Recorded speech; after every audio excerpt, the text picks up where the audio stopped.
Assalamualaikum warahmatullahi wabarakatuh. Selamat sore dan selamat datang di acara Profesor Insight V 1.4. Puji syukur kita panjatkan kehadirat Allah Subhanahu wa taala atas limpahan rahmat dan karunia-Nya sehingga kita bisa berkumpul di acara ini pada keadaan sehat walafiat untuk mengikuti acaranya. Perkenalkan, saya Mima Artamevia selaku moderator pada kesempatan ini dan mungkin bagi rekan-rekan yang bisa on cam boleh on cam terlebih dahulu kali ya, supaya kita bisa mengenal satu sama lainnya.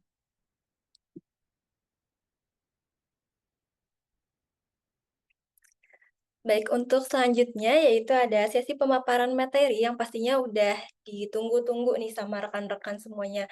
Tapi sebelum itu, halo Prof, selamat datang. Halo Mbak Mia, selamat datang juga ya. Selamat Ya, sore. iya. Apakah sudah siap nih Prof untuk membawakan materi pada kesempatan ini? Iya siap, dengan senang hati nih. Baru selesai Baik. tadi rapat ya. Iya, Iya. sorry. Sedikit telah tadi rapatnya ada molor, asarnya juga ngepas, jadi langsung join nih. Oke, baik. Mungkin tanpa berlama-lama lagi, mari kita dengarkan dan ambil wawasan serta ilmu yang sebanyak-banyaknya dari Prof. Agus Pratondo, ST, MT, PhD, dengan tema Research Trends in Deep and Transfer Learning. Baik, kepada Prof, untuk waktu dan layar dipersilahkan. Tapi saya mengingatkan sedikit, dan bagi rekan-rekan yang ingin bertanya, nanti bisa tulis pertanyaannya di kolom chat Zoom-nya, dan setelah sesi pemaparan materinya akan kita jawab pertanyaan dari rekan-rekan semuanya. Baik, kepada Prof dipersilakan. Baik, terima kasih Mbak Mima ya. Baik, selamat sore semuanya ya. Assalamualaikum warahmatullahi wabarakatuh. Ini pada sesi ini saya diberi amanat oleh ini ya, tim dari FRI untuk sharing di sesi Profesor Insight ini dengan topik Research Trend in Deep Learning and Transfer Learning. Jadi ini adalah sebuah penugasan dan kami memang para guru besar diminta untuk sering berbagi ya untuk research trend di tempat masing-masing keahlian kami. Dan untuk sesi ini kita akan sedikit menukik dari topik yang mungkin sebelumnya juga terkait dengan AI ya oleh Prof. Andri. Nah, kita juga di sini juga terkait dengan AI, tapi dalam hal ini kita akan fokus ke deep learning yang merupakan bagian dari machine learning. Jadi sebelum lebih lanjut, mungkin saya sedikit perkenalkan diri saya ya. Nama saya Agus Pratondo. Saya di sini memiliki background S1 saya di informatika, S2 saya elektro. Nah, ini kalau dari dosen katanya kurang linier, makanya pas saya S3 nyari yang gabungan keduanya. Yang informatika iya, elektro iya, jadi S3 saya di Electrical and Computer Engineering ya di NUS. Nah, setelah semua ya S1 S3 saya baru ngambil insinyur, jadi insinyur itu belakangan. Insinyur ini bukan gelar insinyur kesarjanaan pada zaman dulu, bukan ya. Tapi ini gelar keprofesian. Jadi saya ambil keprofesian di IPB untuk keinsinyuran. Jadi insinyur diperoleh bukan dari apa sekolah S1, bukan, tapi dari jalur keprofesian. Kemudian saya diberi amanah sebagai guru besar mulai tahun 2024, di akhir tahun 2024, dan di tahun yang sama saya dianugerahi sebagai What Up to Percent Scientist ya. Ini merupakan sesuatu yang bisa kita sebut uh, ya, kebahagiaan untuk kita semua ya di Telyu ya, karena ini uh, saya yang kedua ya kalau untuk dari dosen tadi setelah Prof. Suyanto ya, rektor kita ya. Alhamdulillah saya juga berkesempatan ya, mudah-mudahan dari teman-teman di sini the next generation yang nanti berikutnya akan menjadi bagian dari top 2% scientist. Amin. Baik, mungkin sekilas bisa dibaca ya, nanti detailnya bisa di-share. Untuk tulisan ini kita percepat untuk fokus ke materi sharing kita. Jadi untuk sore ini kita akan sedikit berbicara tentang beberapa hal ya. Nah, mulai dari tentang learning ya, machine learning. Ini bagian dari AI dan machine learning. Kemudian bagaimana machine learning itu bekerja ya, terutama untuk klasifikasi. Kemudian kita akan mengenal deep learning dan transfer learning serta research trend yang ada di dalamnya. Jadi mungkin kita akan sedikit kupas tentang AI, karena ini sebenarnya bagian dari AI, walaupun bagian kecil ya, tapi tidak mengapa, karena walaupun bagian kecil, tetapi dalam kehidupan sehari-hari banyak sekali dipakai, bahkan mesin learning juga dipakai sebagai tools di dalam data science. Baik. Share saya sudah muncul sebagai ini ya, full screen ya, Bu Mima. Iya, sudah, Prof. Sudah Oke, muncul. baik saya lanjutkan. Jadi konsep dari AI ini kan sebenarnya sederhana ya. Ini mungkin sekedar pengenalan aja. Bagaimana memindahkan kecerdasan ya pada makhluk hidup. Ya, kecerdasan kan tidak hanya di manusia ya, tapi juga ada di binatang ya. Ingat kecerdasan bukan akal ya. Kalau akal hanya di manusia, tapi kalau kecerdasan itu ada di binatang ya, yang biasa mungkin dipakai di sirkus ya. Binatang-binatang ini kan sering muncul di sirkus ya. Ikan lumba-lumba, gajah, singa, ya, kera atau monyet dan sebagainya. Kita nggak menemui itu di sirkus mungkin binatang-binatang ya kayak mungkin ikannya mungkin ikan patin atau ikan bandeng gitu ya, karena memiliki kecerdasan yang berbeda dengan ikan lumba-lumba gitu ya. Nah ini transformasi kecerdasan yang ada dalam eh, makhluk hidup ya khususnya manusia dan hewan ke dalam komputer. Konsepnya kan seperti itu, memindahkan kecerdasan dari makhluk hidup, menirunya bagaimana kita berpikir, mengenali pola, mengambil keputusan ke dalam sebuah mesin. Ya, ini adalah konsep dasarnya yang barusan saya sampaikan tadi. Bagaimana prinsipnya mesin ini memiliki kemampuan yang mencoba meniru walaupun mungkin tidak bisa 100% menirunya. Ya, ini konsep dasarnya dari AI itu seperti ini. Nah, kemudian cakupannya ada banyak, ada machine learning, mesin pembelajar ya, computer vision, bagaimana komputer itu bisa seperti layaknya mata manusia, mengenali objek, kemudian mengidentifikasi. Nah, kalau kita mungkin sehari-hari kita bisa melihat untuk face recognition dan sebagainya.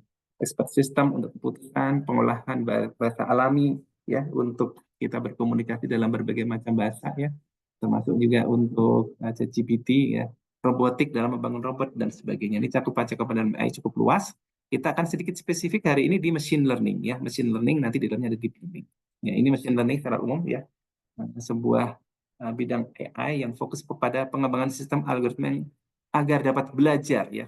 Mesin dapat belajar meningkatkan kinerjanya tanpa harus diprogram secara eksplisit. Nah, kita lihat contoh bagaimana sebuah komputer itu bisa belajar ya dengan bimbingan atau dalam istilah dalam AI itu supervised learning. Prinsipnya cukup sederhana ya. Bagaimana sebuah komputer yang di dalamnya ada sebuah model itu belajar dari yang namanya dataset. Misalnya ini contohnya adalah dataset ada foto-foto yang banyak, citra yang banyak antara citra berlabel pria dan berlabel wanita. Ya, jadi di antara citra yang sekian banyak ini dilatihkan kepada sebuah komputer dan dalamnya adalah program yang merupakan model ya. Dengan model ini dia mengenali pola.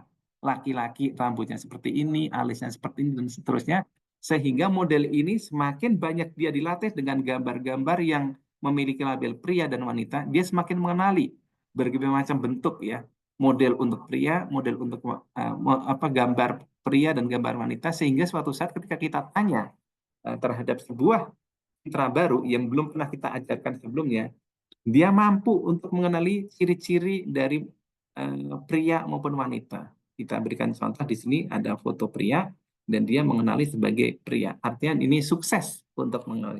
Secara sederhana demikian sebuah mesin itu belajar ya, atau kita sering sebut dengan mesin pembelajaran, machine learning. Nah, ini seringkali dipakai dalam kehidupan sehari-hari ya, untuk melabeli ya, untuk mengenali identifikasi, untuk mencari tumor. Ini contohnya ada tumor yang dalam citra CT scan yang cuma hitam dan putih. Ada bagian yang lebih gelap, ini adalah tumor hati. Ini juga bisa digunakan untuk klasifikasi. Jadi tidak hanya untuk mengenali objek, tetapi juga untuk mensegmentasi bagian mana yang merupakan tumor. Ini contoh-contoh. Nah, prinsip sederhana tadi kita sudah bahas. Machine learning itu bekerja dari dataset, ya, terutama untuk mesin learning yang supervised. Bagaimana kita membimbing mesin untuk belajar itu, dia berangkat dari dataset. Ini nanti juga kalau rekan-rekan ya ingin riset terkait dengan data science, ujung-ujungnya adalah dataset. Dan setiap dataset pasti akan ada dua kelompok besar di dalamnya, ya, yaitu dan label. Fitur jumlahnya banyak, tapi label hanya satu. Ini sebagai contoh ya, contoh sederhana fitur untuk berbagai macam jenis mangga. Ada mangga gedong, mangga golek, mangga harum manis, dan kita batasi tiga saja untuk memudahkan contoh. Sedangkan fitur-fiturnya ada panjangnya, ada lebarnya, ada eccentricity-nya. Ya, eccentricity itu semacam bentuk keelipan ya, keelips ya, keelipsnya seberapa kuat elipsity-nya. Nah, ini bisa dicontohkan di sini. Ya, fitur ini akan kita kenali polanya. Mangga gedong itu panjangnya berapa, lebarnya berapa, eccentricity-nya berapa, golek berapa. Semakin banyak data yang kita latih, maka kita akan mempunyai knowledge yang beragam terhadap mangga gedong dengan spesifikasi tertentu. Pola-pola ini akan dikenali untuk mangga yang lain ya, golek dan harum manis akan dikenali. Kalau panjangnya berlebih, kalau panjangnya kurang, dia masuk kategori apa dan sebagainya. Jadi pada prinsipnya dataset kita akan terbagi menjadi dua bagian, fitur dan label. Kalau dalam foto tadi yang untuk pembelajaran, labelnya adalah pria dan wanita. Atau dalam case-case tertentu, kita juga bisa memberikan label untuk foto-foto tersebut. Ya, ini dulu tugas kuliah saya pas lagi S3, mengidentifikasi apakah seseorang itu cantik, sedang-sedang saja, atau kurang cantik. Itu kan juga label ya, labeling terhadap citra. Gitu. Ini rada rasis sedikit waktu tugas kuliahnya, makanya datasetnya tidak dibuka. Tapi luar biasa susahnya ya, itu ya artinya bagi sebagian orang mungkin mengatakan cantik, bagi yang lain oh biasa saja. Tapi secara umum mungkin ada pola-pola tertentu yang bersepakat cantik seperti apa, biasa seperti apa, kurang cantik seperti apa. Nah ini label ya, ada label, ada fitur. Dalam keseharian juga untuk label ini ada kaitannya dengan pengkategorian. Ya, misalkan ada nasabah suatu bank, ketika datang hendak meminjam uang atau kredit ke suatu bank, gitu ya, maka bank akan memiliki dua buah label ya kepada orang tersebut. Apakah akan diterima sebagai nasabah yang bisa meminjam atau ditolak kreditnya. Nah ini bank akan memiliki dua buah kategori. Apakah seseorang akan accepted kreditnya ya atau rejected. Nah ini label-label ini perlu kita pahami supaya kita nanti bisa mengelompokkan dengan benar. Intinya setiap fitur dengan berbagai macam fitur-fiturnya akan berpasangan dengan tepat satu buah label. Nah, dari dataset ini juga biasanya kita akan pisahkan lagi gitu ya. Jadi sudah dipisah di fitur dan label dan kita akan pisahkan lagi data yang akan digunakan untuk training dan data yang akan digunakan untuk testing. Dalam data science, machine learning dan sejenisnya, 4 kelompok data ini sangat sangat perlu diperhatikan ya. Training, testing, kemudian fitur dan label. Sehingga pasangan-pasangannya adalah ada fitur training, ada fitur testing. Ada label training, ada label testing. Nah, kepemahaman kita terhadap 4 kelompok ini memudahkan kita nanti untuk menggunakan machine learning dalam berbagai macam kasus, khususnya di data science. Nah, untuk melaksanakan training ya, kita untuk model supaya dia itu pinter, dia bisa nanti bisa mengklasifikasikan dengan baik, kita perlu memberikan dia fitur training dan labelnya. Jadi model ini belajar. Kalau pasangan fitur-fitur ini, maka labelnya seperti ini. Itu adalah bagian yang perlu dimasukkan ke dalam model agar dia melakukan pembelajaran. Artinya model ini belajar dari fitur training dan label training. Kemudian setelah model belajar, ya, model ini kita tanya, ya, kita tanya dengan testing, ya, dengan fitur testing saja, ya, apakah dia bisa menebak, ya, dengan fitur-fitur tersebut. Maka hasil tebakannya berupa label prediksi. Label prediksi ini yang akan kita cocokkan dengan label testing yang tadi kita sudah punyai. Benar enggak? Nah, dari sinilah kita bisa mengetahui performansi sebuah model, banyak benarnya atau banyak salahnya. Ini sebagai contoh, label prediksinya seperti ini, label testingnya juga ada yang di sebelah kanan. Kita lihat di sini terdapat satu yang salah, yaitu gedong, ya, diprediksi gedong padahal aslinya golek, sedangkan dua yang lain benar. Ini kita tinggal hitung akurasinya cukup mudah dengan rumus yang cukup sederhana. Berapa persen dari tebakan yang benar itulah yang akan menjadi akurasi. Nah, apa yang kita lakukan tadi adalah supervised learning atau pembelajaran terbimbing, di mana label-label ini bermanfaat untuk mengetahui ya, mengenali pola-pola data dari fitur. Ada banyak algoritma sebenarnya untuk mengenali data-data ini. Ada logistic regression, k-nearest neighbor, dan seterusnya. Ini cukup banyak ya. Dan yang paling ujung adalah neural network atau jaringan saraf tiruan. Inilah yang sebenarnya menjadi induknya dari deep learning ya. Artinya di sini neural network ini adalah cikal bakal dari deep learning. Nah, untuk algoritma-algoritma lain walaupun juga cukup bagus, tidak akan menjadi topik pembahasan kita karena kita akan fokus kepada neural network atau jaringan saraf tiruan. Nah, ini jaringan saraf tiruan ini memiliki perjalanan yang panjang ya untuk kehadiran dari sisi keilmuan. Dia pertama kali idenya diperkenalkan oleh Rosenblatt ya di tahun 58 dengan memodelkan dengan uh, seperti perseptron ya, seperti sebuah saraf yang di sana itu memiliki banyak dendrit, kemudian ada bagian yang di sana untuk memberikan respon bagian aksonnya. Nah, di sini model ini sangat-sangat sederhana, walaupun sangat sederhana, tapi dia sudah berhasil untuk bisa mengklasifikasi operasi-operasi seperti AND dan OR.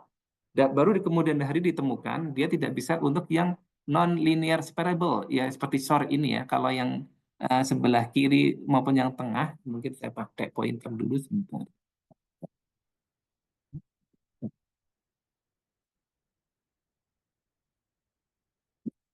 Jadi kalau yang di sebelah kiri ini dia membagi sebelah kiri sebagai yang daerah arsiran, yang di atas non arsiran. Ini pun sebaliknya, yang atas arsiran di bawah non arsiran. Ini linear separable, dapat dibagi oleh sebuah garis. Permasalahan yang linear separable dapat diselesaikan oleh perseptron. Tetapi permasalahan yang tidak linear separable seperti ini, di mana ada daerah yang tidak diarsir di bagian atas dan bawah, di daerah yang berbeda, maka dia gagal. Dan pada waktu itu sempat mengalami penurunan tren di mana orang-orang meninggalkan perseptron ini yang merupakan cikal bakal dari neural network karena dia tidak bisa menghandle untuk daerah-daerah yang tidak linear separable seperti operasi SOR ini. Nah, ini terus berkembang gitu ya. Sampai kemudian ditemukan atau diusulkan sebuah jaringan yang tidak terdiri dari satu tunggal ya, satu layer tunggal seperti perseptron tadi. Nah, kemudian diusulkan bagaimana sebuah jaringan saraf tiruan dengan banyak ini neuron di tengahnya, hidden layernya yang warna hijau ini. Semakin banyak ini semakin bagus konon ya pada waktu itu. Nah, tapi beberapa riset menunjukkan untuk case-case tertentu penambahan hidden layer pada level tertentu tidak menambah signifikan secara akurasi.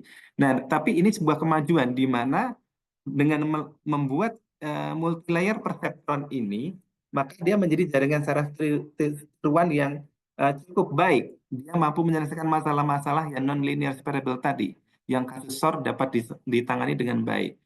Klasifikasi maupun identifikasi ya, itu dapat dilakukan dengan baik dengan jaringan saraf tiruan ini.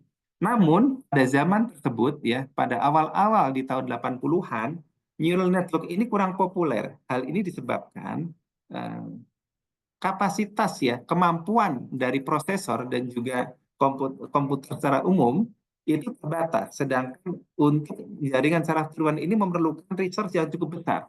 Kita lihat di sini, semakin banyak neuron ya, semakin banyak layer, maka dia akan memerlukan resource yang semakin tinggi. Inilah yang menjadi keterbatasan, sehingga kembali jaringan saraf tiruan ini tidak populer kembali.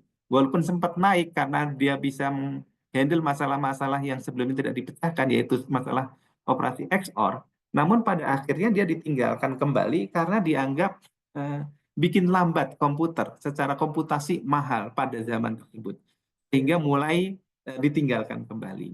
Nah, kemudian baru pada tahun 2000-an, awal 2000-an, itulah di mana era komputer ya, secara prosesor semakin baik, secara infrastruktur komputer semakin baik, maka jaringan saraf tiruan hadir kembali. Jadi dengan prosesor yang baik, maka jaringan saraf tiruan dapat berjalan dengan lebih cepat dan lebih baik, dan kemudian dikembangkan algoritma-algoritma yang lebih kompleks, di mana jaringan saraf tiruan memiliki layer yang semakin banyak. Dan disinilah ketika di sini layer ini jumlahnya semakin banyak, maka dia sering disebut dengan deep neural network, yang sering disingkat dengan deep learning. Kenapa dia disebut deep learning? Karena dia memiliki pelatihan ya, model yang di dalamnya ini perlu dilatih cukup panjang secara terminologi. Ini maksudnya adalah banyaknya layer yang harus dilatih. Di sini setiap titik-titik ini adalah sebuah konstanta yang nanti perlu dilatih angka-angkanya agar dapat menyesuaikan antara input dengan output dengan benar, dapat memetakan fitur-fitur yang dikehendaki dengan label-label yang bersesuaian dengan benar. Agar dapat memetakan dengan benar inilah, maka layar-layar di dalamnya, ya neuron-neuron di sini perlu diatur bobotnya. Dengan teknologi yang semakin baik, ya dataset yang semakin besar dan komputasi paralel yang mendukung, maka operasi-operasi di dalam deep learning ini atau deep neural network ini semakin dapat berjalan dengan baik dan dapat diakomodir dan ternyata menghasilkan kemampuan yang luar biasa. Dengan demikian maka era baru dalam jaringan neural network ya atau jaringan saraf tiruan mulai tumbuh di sini, di mana uh, apa deep learning makin banyak dipakai khususnya untuk pengenalan citra. Hal ini juga bisa dimaklumi karena di citra sebelumnya menggunakan fitur-fitur yang sifatnya diekstrak seperti tadi mangga diukur dulu panjangnya berapa, lebarnya berapa, walaupun secara komputasi ya. Nah, di era deep learning maka sudah tidak perlu lagi mengukur mangga panjangnya berapa, lebarnya berapa. Semua pixel, titik-titik pixel yang ada dalam citra digunakan untuk sebagai input. Disinilah kehebatan deep learning. Tidak perlu mendefine fitur-fitur lagi. Semua citra, ya semua pixel di citra digunakan. Sehingga Anda bayangkan kalau kita punya 256 kali 256 citra yang ukurannya cukup kecil sebenarnya, 256 kali 256 pixel. Tapi seluruh pixelnya dipakai untuk fitur. Anda bisa bayangkan di sana ada puluhan hingga ratusan ribu sebagai inputan. Namun itu tidak masalah karena didukung oleh komputasi paralel dan infrastruktur komputer yang semakin baik. Dengan demikian deep learning muncullah di era tersebut ya di awal tahun 2000-an hingga sekarang kita mengenal istilah deep learning untuk berbagai macam operasi di mesin pembelajaran yang awalnya dipakai untuk citra yang sekarang belakangan dipakai untuk di berbagai macam segmen selain mencitra. Nah, menariknya di deep learning ini kalau kita lihat di sini deep learning ini banyak sekali titik-titik ya neuron-neuron atau node-node ya titik-titik ini yang akan perlu dilatih untuk dicari bobot yang tepat. Nah, seringkali untuk melatih pembobotan ini perlu proses yang sangat panjang. Untuk itu ada sebuah ide bagaimana bobot-bobot yang telah dilatih dalam sebuah dataset yang besar ini dipakai untuk case-case yang lebih kecil. Jadi beberapa layer di sini bobot-bobotnya tidak diubah, tapi diambil, dicontek dari model yang sudah dilatih, misalkan di ImageNet atau di Cifar, ini sebuah database citra ya. Jadi beberapa layernya itu tidak lagi dilatih, tapi diambil dari model lain yang sudah dilatih di ImageNet atau Cifar. Disinilah kemudian bobot-bobot ini di-freeze, dipakai kembali, kemudian di bagian layer di ujungnya biasanya ini barulah yang diutak-atik untuk diubah. Dan secara ajaibnya gitu ya, bobot-bobot ini seringkali bermanfaat ya, mempercepat proses training dan memiliki akurasi yang cukup tinggi pula. Dengan demikian, waktu pelatihan jadi berkurang, data bisa lebih sedikit, tidak perlu jutaan, beberapa kasus bahkan untuk puluhan atau ratusan sudah cukup, dan performa yang lebih baik untuk sumber daya untuk komputer yang terbatas. Nah, ini keunggulan dari transfer learning. Nah, ini kemudian kita masuk ke tren deep learning. Nah, deep learning ini beberapa muncul nih. Deep learning tadi dipakai sering kali pada awalnya untuk klasifikasi citra. Klasifikasi citra, deteksi citra, dan sebagainya. Pengenalan-pengenalan yang ada di citra. Nah, kemudian di era sekarang ini muncul ide bagaimana deep learning dipakai untuk multimodal. Tidak hanya berbasis dengan gambar, tapi juga berbasis dengan teks, kemudian juga mungkin suara. Ya, artinya di sini multimodal, multi input ya, tidak hanya citra, tapi mungkin juga suara atau dengan teks untuk diklasifikasi secara sekaligus. Di sini juga hadir algoritma-algoritma baru transformer yang di sini merupakan perpanjangan dari deep learning yang dipakai untuk berbagai bidang non citra ya yang bisa untuk ya. Kemudian efisien deep learning bagaimana mengoptimalkan deep learning agar dia bisa berjalan di komputer-komputer yang low spec ya karena bagaimanapun juga deep learning ini memiliki akurasi yang tinggi namun membutuhkan resource yang tinggi, maka perlu adanya ide-ide bagaimana deep learning tetap memiliki akurasi yang tinggi tetapi bekerja pada komputer dan spek yang rendah, terutama untuk aplikasi-aplikasi IoT ya, IoT yang di sana mungkin keterbatasan internet, keterbatasan spek prosesor dan sebagainya, sehingga aplikasi-aplikasi deep learning yang lebih efisien diperlukan. Dan ini satu topik lagi menarik ya terkait dengan deep learning ya, adalah bagaimana uh, keputusan AI itu lebih transparan. Ini penting banget ya, karena seringkali AI itu menjawab langsung pada akhirnya, yes or no, accept or reject ya. Jadi explainable AI atau XAI ini cabang dari AI yang fokus pada membuat proses pengambilan keputusan oleh sistem AI dapat dipahami oleh manusia, dapat dipertanggungjawabkan, dapat transparan mengapa keputusan tersebut diambil. Ini sebagai contoh, ya, pada machine learning yang klasik atau yang sebelum ada XAI, ini seringkali keputusan hanya mengambil jawaban akhir, diberikan data, nama, dan seterusnya. Nah, kemudian oleh AI system dicek orang seperti ini tipikal yang kreditnya lancar atau enggak ya. Dan kemudian sistem hanya memberikan jawaban accept, tanpa memberikan alasan kenapa harus di-accept. Ya. Apa yang menyebabkan dia di-accept? Fitur-fitur apa yang mampu menguatkan dia itu di-accept? Ini tidak ada. Dia hanya keputusan accept or reject. Ini yang seringkali menjadikan kebiasaan para pengguna AI, di mana jawaban AI hanya jawaban akhir, accept or reject, yes or no, ataupun labeling juga label yang langsung pada label akhir ya, tanpa ada penjelasan. Ini citra ayam, ini citra kerbau, ini citra sapi, tanpa ada penjelasan mengapa dia mengambil keputusan yang seperti itu. Dan disinilah peran XAI mampu menjelaskan kenapa sesuatu hasil itu harus diterima atau ditolak. Ini sebagai contoh, pada waktu COVID dulu kan ada tes genos ya, ditiup dalam plastik ya, itu uap mulut ya, abab mungkin istilahnya ya, itu dicek itu apakah dia positif COVID atau tidak. Dan kembali jawabannya adalah yes or no, positif, negatif, tanpa menjelaskan why it is negatif ya, why it is positif. Nah, itu tidak ada penjelasan. Dan kita kembali ke hal yang mendasar. Ketika kita mengenali objek, pada prinsipnya kita mampu menjustifikasi itu dengan sangat sederhana.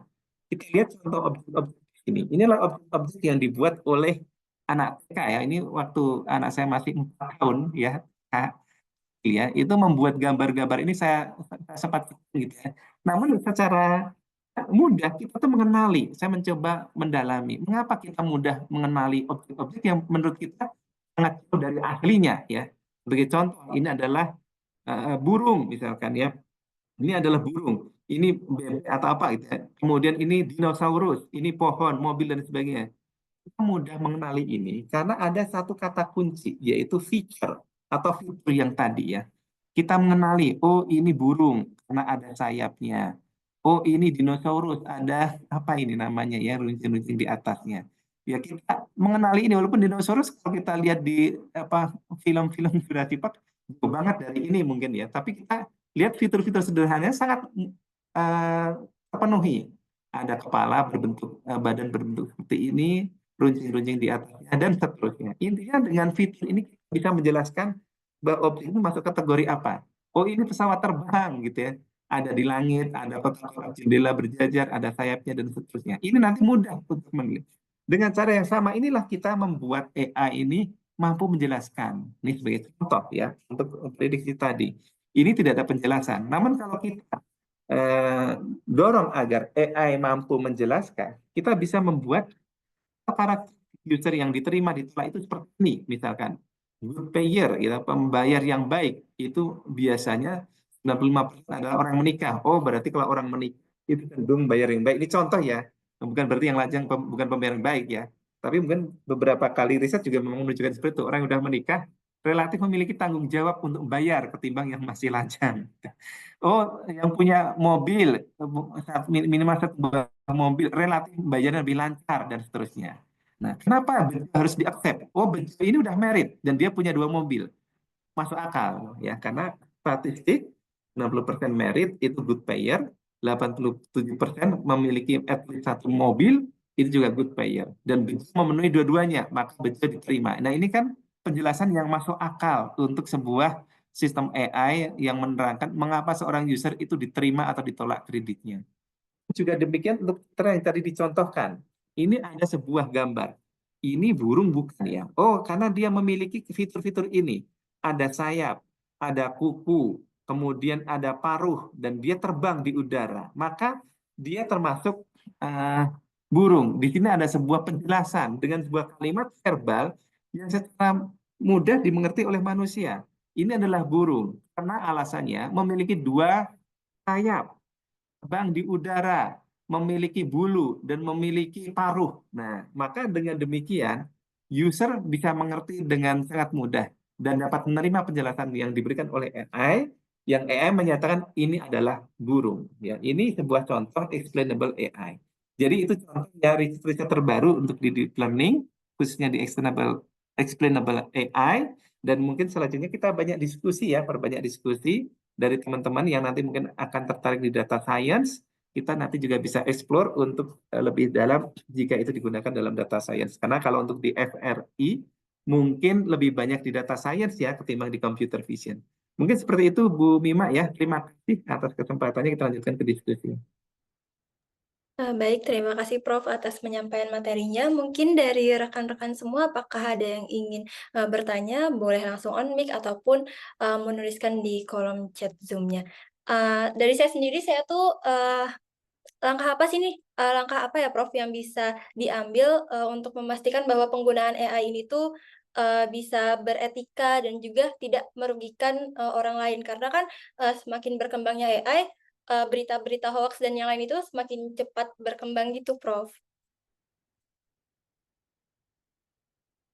Baik, saya coba ulangi ya, karena tadi sempat nge-freeze, atau saya yang nge-freeze atau Mbak Mima yang nge-freeze. Jadi, tadi pertanyaannya adalah, apakah AI ini bisa digunakan untuk mendeteksi berita hoax ya? Nah, seperti itu. Ya, iya, Prof. Langkah apa nih yang bisa kita ambil gitu untuk memastikan bahwa penggunaan AI ini tuh benar di jalan yang benar, gak salah gitu, Prof. Oh iya, baik. Betul sekali. Ini pertanyaan yang bagus ya. Artinya ini udah beyond dari sebuah sifatnya technical AI. Jadi ada pertanyaan besar ketika mau menerapkan AI ini adalah yang harus kita persiapkan sebelum kita memakai AI adalah etika penggunaan AI dalam bidang apapun ya. Tidak hanya untuk tadi berita dan penggunaan AI. Karena prinsip-prinsip etika AI ini yang seringkali terlambat ketimbang teknologinya. Jadi sudah ada ChatGPT baru kemudian dibuat panduan penggunaan ChatGPT. Sudah ada apa apa PPT generator baru dibuat aturan-aturannya dan sebagainya. Termasuk juga tadi aturan apa yang memastikan agar ini dapat digunakan dengan sebagaimana mestinya. Satu-satunya cara adalah membuat aturan etika tentang penggunaan AI. Ini harus selesai dulu ya di semua bidang. Makanya di tadi kan sekarang juga ada ini ya, ada eh, tim etik AI ya. Dari sinilah yang pentingnya kita bisa pastikan agar penggunaan AI ini tidak melanggar. Ini banyak kasus ya. Contohnya kalau di computer vision itu kalau mobil digunakan oleh pengendara sementara mobil tersebut eh, ada AI-nya, bahkan 100% AI, autonomous. Ya. Kalau nabrak, siapa yang disalahin? Gitu. Apakah AI engineer di pabrik itu, ataukah pabriknya yang mengeluarkan mobil itu, ataukah orang yang ada di dalam mobil itu? Nah, ini kan jadi perdebatan. Semua semua bisa ngeles gitu. Saya nggak ngapa-ngapain kok, saya duduk manis di dalam. Kenapa harus saya yang tanggung jawab? Kalau engineer, aduh kasihan banget ya. Engineer udah hidupnya susah, programmingnya susah gitu. Disalahin lagi gitu. Nah, bagaimana kalau kita salahkan kepada pihak ini pembuat mobil? Pembuat mobil juga bilang, "Nah, saya kan cuma membuat gitu ya. Tanggung jawab ya urusan pembeli dong gitu." Semua orang berhak ngeles. Nah, inilah pentingnya regulasi terkait dengan penggunaan AI. Itu contohnya contoh case computer vision ya. Siapa yang harus bertanggung jawab? Sehingga pada akhirnya kan dibuat aturan tuh. Mobil walaupun dia otonomus harus ada orang yang bertanggung jawab. Orang yang bertanggung jawab adalah orang yang duduk di bawah kendali setir. Dia disebut pengendali karena supaya mengingatkan dia menjadi pengendali, maka mobil harus dipegang setirnya secara berkala 5 menit sekali. Itu untuk mengkonfirmasi kepada yang menyetir ya, drivernya, ya Anda adalah orang yang bertanggung jawab meskipun mobil berjalan 100% oleh AI. Ini contoh pentingnya regulasi. Untuk case yang sama tadi, jawaban yang sama, bagaimana memastikan ini tidak digunakan, memang harus ada sebuah rambu-rambu tentang penggunaan AI. Inilah pentingnya etika AI sebelum adanya penggunaan AI itu sendiri. Seperti itu Bu Mima ya. Mungkin ada yang bisa dikonfirm lagi, barangkali ada yang kelewat dari pertanyaannya. Iya, udah sangat jelas, Prof. Kemudian kalau terkait e-tilang di Indonesia sendiri kan ini yang menerapkan e-tilang, Prof. Kalau menurut Prof sendiri itu bagaimana ya, Prof? Ya, itu sebuah cara untuk pendekatannya gini ya prinsipnya. Ketika AI itu digunakan kan kita ingin efisien, presisi ya, efisien, presisi dan tentu saja ada arti sifatnya adil gitu ya. Kalau yang ini ditilang semua juga ditilang kan gitu ya. Jangan sampai ini ditilang yang lain bisa damai dan sebagainya. Ini kan fair ya, sistemnya seperti itu. Nah, artinya teknologi ini digunakan untuk mengotomasi, mengefisienkan, dan orang mudah untuk membayar e-tilang tadi. Selama aplikasi itu sudah teruji, ya kan harus diuji dulu tuh presisinya. Jangan sampai nanti tidak bisa mengenali dengan benar. Angka 818 dikenali sebagai 810. Bahaya ya, bisa nyasar ke orang lain itu. Tagihannya bisa nyasar ke orang lain. Artinya sudah teruji akurasinya. Kemudian juga eh, pihak pengembang teknologi juga harus mengenali segala macam cheating ya. Kan eh, apalagi mungkin bangsa kita tuh seneng banget itu ngakali gitu ya.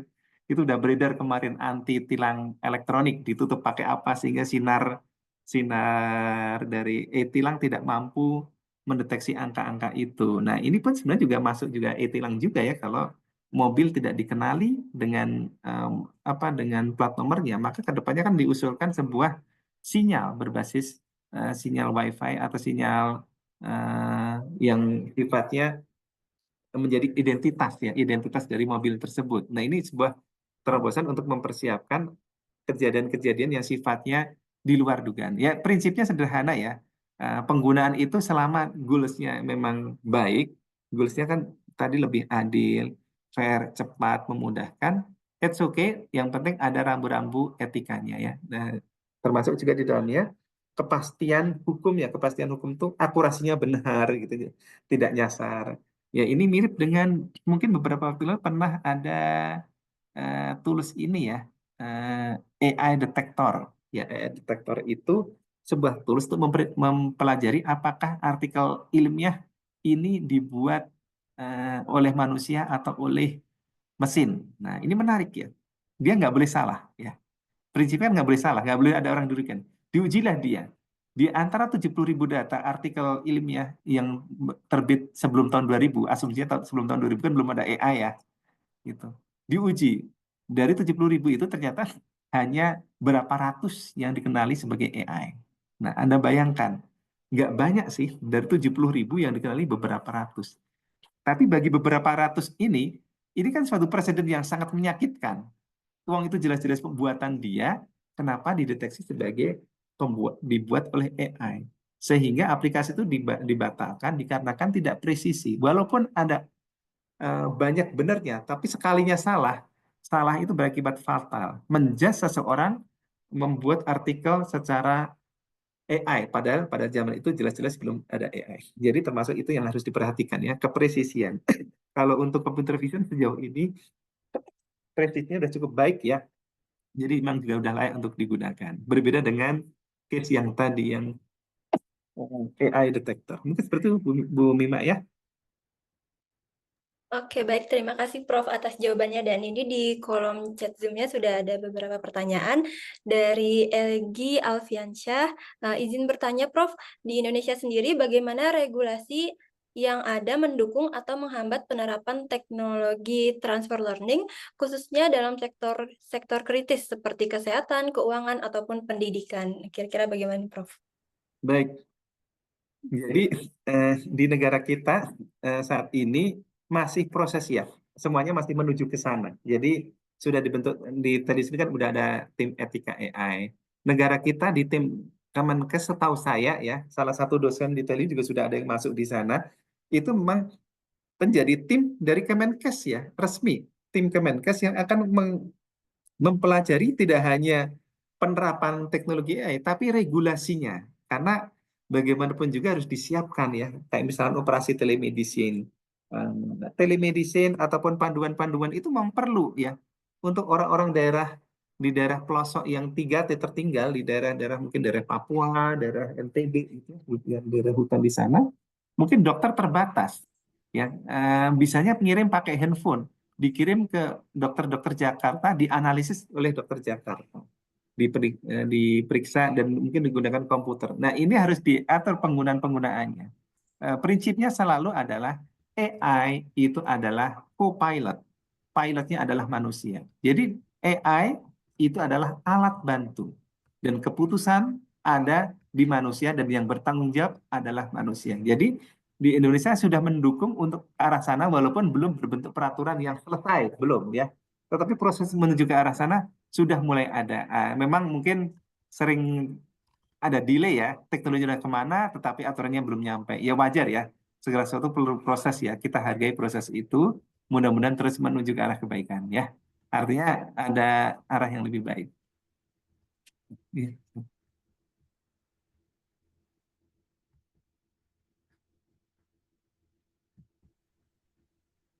Baik, kita lanjutkan ya. Untuk Iya, baik, Prof.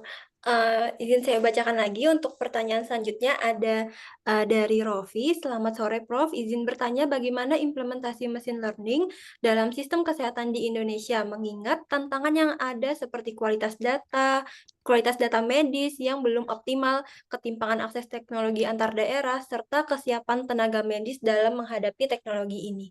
Boleh, Prof? ya, seperti yang saya sampaikan tadi, ini proses berjalan ya. Jadi dari Kemenkes sudah membentuk tim, artinya mereka tidak diam. Jadi insya Allah seiring waktunya berjalan, mudah-mudahan segera selesai ya. Tim ini tergabung dari berbagai macam perguruan tinggi ya, dari guru besar di ITB, di kemudian Unpad dari kedokteran, PLU juga ada, itu ya. Di sini tim ini bergabung untuk menyelesaikan yang Anda sebutkan tadi. Jadi insya Allah kita terus dukung ya untuk program-program untuk perbaikan ini. Karena sesuatu yang unavoidable teknologi AI ini, dia akan membantu sekali ketika dia diterapkan. Seperti itu Bu Mima. Ya. Oke, baik. Terima kasih Prof atas jawabannya dan selanjutnya ini dari Azi Ramdhani. Ini cukup banyak pertanyaannya. Sore Prof, izin bertanya, dalam kasus penyalahgunaan AI yang terkait dengan bias algoritma seperti diskriminasi rasial atau gender dalam pengambilan keputusan otomatis, bagaimana regulasi dan kebijakan dapat memastikan keadilan dalam penggunaannya? Boleh Prof? Iya, betul. Ini kembali kepada prinsip tadi. AI adalah copilot. Keputusan akhir adalah di manusia. Jika dalam kondisi-kondisi tertentu sistemnya telah otomatis menolak menu ini, harus ada proses di sana banding. Itu ada ya. Di Singapura dulu pun juga seperti itu ya. Segala sesuatu by system. Tapi ketika sistem dirasa kurang baik, orang berhak banding, memastikan kembali bahwa sistem aplikasi yang berjalan itu benar mengambil keputusan. Ya, karena kan itu bukan manusia ya. Jadi Iya. memang prinsipnya adalah pilot adalah manusia, co-pilot itu AI. Oh, berarti kita boleh mengajukan banding seperti itu ya, Prof? Harusnya itu diakomodir karena AI Oh. sekali lagi adalah tools, alat bantu. Ya, Soalnya kan kalau misalnya kena e-tilang, kalau nggak salah itu tuh ada verifikasinya terlebih dahulu, boleh diverifikasi gitu, Prof. iya betul. Itu termasuk bagian dari tadi kan memastikan kebenaran itu ya. Artinya kalau kita bisa membuktikan ada kesalahan, karena boleh jadi kan sistem ada kesalahan ya. Berarti terkait dengan SDM-nya sendiri nih, Prof. Kalau sebagai pengguna AI juga nih, kadang kan saya juga ketergantungan gitu ya sama AI kayak buat ngebantu tugas dan yang lainnya gitu, Prof. Nah, kalau seperti itu kira-kira bagaimana ya, Prof, supaya mengurangi tidak ketergantungan dalam penggunaan AI-nya dalam Nah, membantu membuat tugas gitu, Prof? baik. Tugas yang dibuat oleh mahasiswa tidak dapat kita ketahui ini benar buatan AI atau enggak, kecuali dengan ujian lisan dan ujian tertulis tanpa AI. Nah, itulah pentingnya tadi. Ketika seorang itu menguji, dia perlu menguji secara non AI. Nah, itulah ketahuan aslinya kan. Nah, di situ tetap dilakukan. Tadi AI hanya co-pilot, pilotnya tetap manusia. Maka yang ditanya adalah manusianya, bukan AI-nya. Sedangkan dia menggunakan itu adalah keterampilan untuk promnya saja. Oke, baik, Prof. Berarti ujian lisan juga penting ya ternyata. Sangat penting, justru itu harusnya digalakkan sekarang ya. Karena itu kita tahu aslinya seseorang, ujian lisan, ujian tertulis tanpa AI, itu penting. Bahkan di akreditasi IABI itu mensyaratkan ujian tulis ya. Oke, baik Prof. Oke, selanjutnya ada dari Muhammad Hanif Zahran. Sore Prof, seperti yang kita ketahui bahwa generatif AI sendiri berasal dari beberapa dataset termasuk generative image, seperti contoh kasus kemarin Generate Ghibli AI. Menurut Prof, bagaimana etika dari pengambilan dataset yang ada di internet untuk membuat model baru seperti Generate gambar Ghibli kemarin? Terima kasih. Iya, prinsipnya ketika sebuah eh, karena generatif model dia mengenerate data yang distribusinya sama atau mendekati sama dengan data aslinya. Nah, yang jadi masalah adalah data aslinya ini kan ada yang punya nih. Nah, kemarin kan itu yang dipermasalahkan. Data yang aslinya itu ada yang punya sehingga harus kulo nuwun, ada etikanya sehingga beberapa pihak menolak ya menggunakan Ghibli itu untuk penggunaan gratisan seperti itu karena tidak menghargai pemilik aslinya. Ya, jadi ini yang harus diperhatikan. Memang betul distribusinya mirip, tetapi dan tidak ada yang sama persis nggak ada. Tapi kan aslinya sumber asli datanya ada yang memiliki itu. Nah, itu yang kita harus hargai. Berarti ini terkait dengan pentingnya beretika juga ya, Prof. Terkait Betul. pengambilan datanya gitu. Iya, saya termasuk yang mendukung untuk tidak menggunakan, makanya saya tidak ikut-ikutan bikin karikatur itu. Oh iya, yang sering banget di ini. Soalnya kan kemarin kan sempat ini ya, apa booming banget terkait penggunaan Ghibli AI ini, Prof. Betul. Banyak banget tuh yang bikin.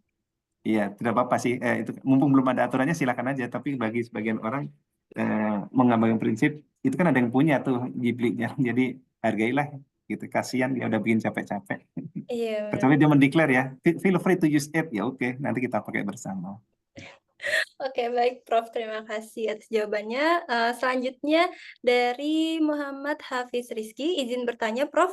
Tadi dipaparkan explainable AI membantu menunjukkan proses dalam konteks customer loan, di mana AI mempelajari karakteristik dari data pelatihan dan menghasilkan kesimpulan bahwa meminjam da- memi- peminjam yang baik cenderung sudah menikah dan memiliki mobil. Yang ingin saya tanyakan, sebenarnya bagaimana explainable AI dapat membantu pengguna atau tim auditor memahami dan mengevaluasi keputusan yang diambil AI, terutama terkait potensi bias data. Boleh, Prof? Iya, betul sekali. Tadi ini kan sebagai contoh ya. Explainable itu kan berangkat dari data yang di training itu memiliki kecenderungan pola seperti itu. Yang boleh jadi pada case-case tertentu itu tidak begitu. Nah, inilah pentingnya tadi eh, fungsi manusia untuk memberikan apa justifikasi akhir. Keputusan akhir tetap dibantu oleh manusia. Pada akhirnya kan ada hal-hal yang tidak bisa dikuantitatif ya seringkali ya. Karena itu mesin learning itu bekerja dengan kuantitatif data ya, tadi data-data yang diangkat. Seringkali tidak semua data bisa dikuantitatif sehingga keputusan boleh jadi berbeda. Inilah pentingnya tadi ada final decision yang dibuat oleh manusia. Sistem tadi hanya merekomendasi. Ya, Oke, berarti sistem ini sifatnya hanya membantu kita saja, Prof ya. good. Artinya seluruh AI pada prinsipnya adalah co-pilot. Pilot adalah tetap manusia yang punya tanggung jawab, punya rasa, ya, dan punya hati untuk memberikan keputusan yang sifatnya boleh jadi tidak dimiliki oleh tadi oleh mesin. Oke, berarti keputusan itu ada di tangan kita sendiri nih sebagai penggunanya gitu ya, Prof? Betul sekali. Oke, baik Prof. Selanjutnya ada pertanyaan dari Raisya. Selamat sore Prof, saya Raisya izin bertanya, bagaimana peran transparansi AI dalam mencegah penyalahgunaan dan bagaimana menyeimbangkan keterbukaan dengan perlindungan hak kekayaan intelektual? Boleh Prof? Oh, ini bagus juga sekali ya pertanyaan ini ya. Memang ini bisa dipakai ya untuk pengecekan. Cuma memang boleh jadi teknologinya belum sampai ke level barangnya ya. Karena kan kadang deskripsi tertulis berbeda dengan apa agak sulit mendapatkan deskripsi real dari deskripsi tertulis. Tapi ini sebuah ide yang baik ya untuk menggunakan apa deteksi ini. Nah, bagaimana mencegah penyalahgunaan dan menyeimbangkan keterbukaan? Ya ini tergantung dari pihak pemilik ininya prosesnya apakah bersedia menggunakan AI atau tidak gitu ya. Ya, Tapi kayaknya kalau di era sekarang itu kebanyakan perusahaan kan juga sudah mulai menggunakan AI ya, Prof ya. Nah, kira-kira bagaimana perusahaan tersebut dalam penggunaan AI-nya supaya perusahaan itu tuh beretika dalam mengambil datanya ataupun mengolah datanya seperti Soalnya tuh kalau ini yang saya rasakan ya Prof ya. Jadi nomor telepon saya itu banyak mendapat SMS masuk kayak gitu Prof dari nomor-nomor yang tidak dikenal kayak spam chat kayak gitu. Oke, itu memang kembali pada regulasi bagian itu diterapkan. Namun kita harus ingat ya, terkadang itu tidak melulu ngambil dari data ya. Boleh jadi itu oleh pakai mesin generator nomor handphone. Dia ngirimnya acak, artinya tidak belum tentu juga dia ngambil dari suatu sumber data set. Boleh jadi dia ngambil dari generator, mendetek apakah nomor ini aktif atau tidak dengan mengirim sinyal nomor tertentu gitu ya. Aktif dikirim WA dan sebagainya. Artinya kembali pada regulasi. Berarti regulasi ini sangat penting sekali ya Prof. Yes, seperti yang saya sampaikan tadi, seharusnya regulasi itu harus bisa mengimbang ya dengan kecepatan pertumbuhan AI yang ada sekarang. Oke, baik, Prof. Nah, selanjutnya ada pertanyaan dari Orvala Marfa. Izin bertanya, Prof, apakah ada pendekatan deep learning yang direkomendasikan untuk melatih model agar dapat mempelajari lebih dari satu label sekaligus atau multi label? Dan apakah memungkinkan untuk melatih label-label tersebut dalam satu proses training? Boleh, Prof? Ya, label untuk dalam deep learning itu minimal dua ya. Kalau kita ingin mengklasifikasi, tentu yang kita klasifikasi labelnya mesti lebih dari satu. Misalnya kayak tadi, label sebuah foto ini laki perempuan itu kan dua ya. Kemudian kalau misalkan satu gender tertentu, ini semuanya wanita, cuma kita mengklasifikasi kepada tiga kelompok. Cantik, biasa, atau kurang cantik. Itu kan labelnya tiga. Jadi prinsip label itu mesti lebih dari dua ya. Nah, yang tidak bisa adalah ketika sebuah objek itu memiliki label berbeda-beda.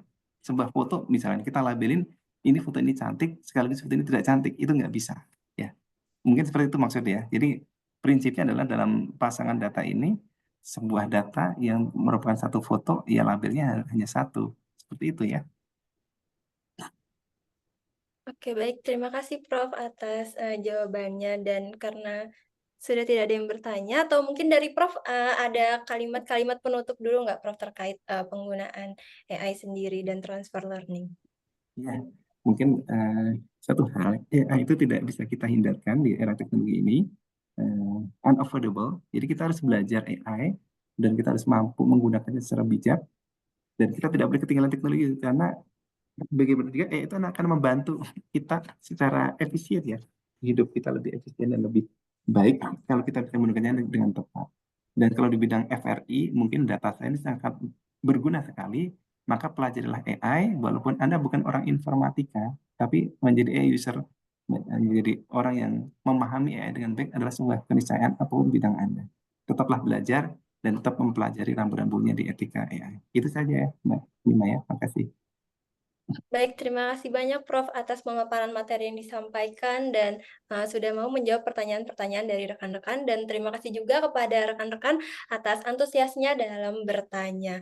Nah, karena sesi pemaparan materi dan juga sesi tanya jawabnya sudah selesai, mungkin kita bisa berlanjut ke sesi selanjutnya yaitu ada penutupan. Dan demikianlah acara kita pada hari ini dan semoga pembahasan pada kesempatan ini itu memberikan wawasan baru bagi kita semua. Tapi sebelum kita tutup sesi ini, marilah kita foto bersama dulu supaya ada kenang-kenangan. Boleh kepada rekan-rekan semuanya untuk mengaktifkan kameranya.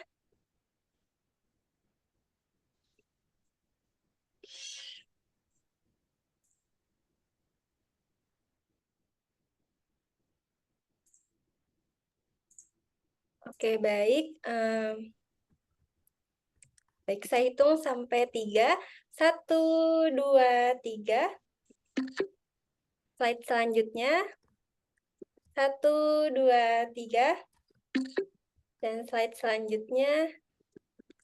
1, 2, 3. Oke, baik.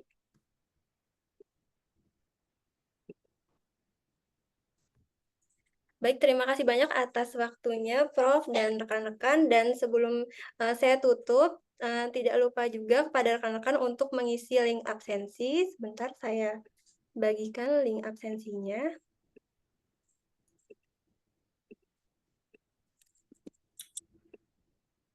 Nah, berikut merupakan link absensinya. Jangan lupa diisi ya rekan-rekan semuanya sebagai bukti, kehadirannya. Akhir kata, mohon maaf bila ada kekurangan ataupun kesalahan dari saya selama menjadi moderator pada kesempatan ini. Saya Mima Artamevia selaku moderator pamit undur diri dan terima kasih banyak kepada Prof. Agus Pratondo sudah, meluangkan waktunya untuk mengisi acara hari ini dan terima kasih kepada rekan-rekan semuanya. Makasih Prof, makasih banyak. Sama-sama, Mbak Mina. Assalamualaikum. Waalaikumsalam. Saya pamit ya. Iya Prof.